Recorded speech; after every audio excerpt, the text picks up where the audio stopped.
আর তরকারি কই? মাছ মাংস রান্ধো নাই? তুমি তো কইলা শাক হইল উত্তম খাদ্য, তাই কাকায় অন্য কিছু আয়োজন করতে সাহস করে নাই।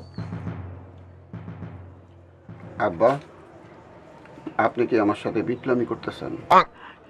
কি কও বাবা ছিল, তোমার লগে আমি বিটলামি করবো কেন? তুমি তো কইলা শাক উত্তম খাদ্য। আমার কি আপনার মতো ডায়াবেটিস, হাই ব্লাড প্রেশার?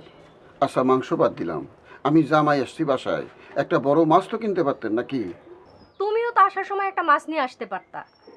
বাজার এত দূরে, কাকাই বুড়া মানুষ এত দূর থেকে কি আনতে পারে? আর তুমি তো আসতো খাওয়ার আগে আগে, এত তাড়াতাড়ি কি মাছ আনা সম্ভব?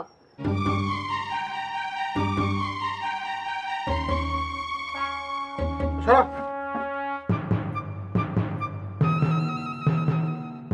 মা, তোমার কথা মতো বাজারে গেলাম না, এখন তো সমস্যা হয়ে গেল।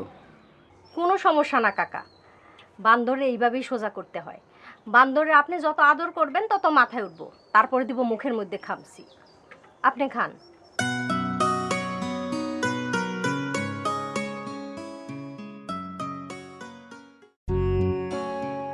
খাইতে যান, আপনার জন্য ডিম ভাজি করে নিয়ে আসি।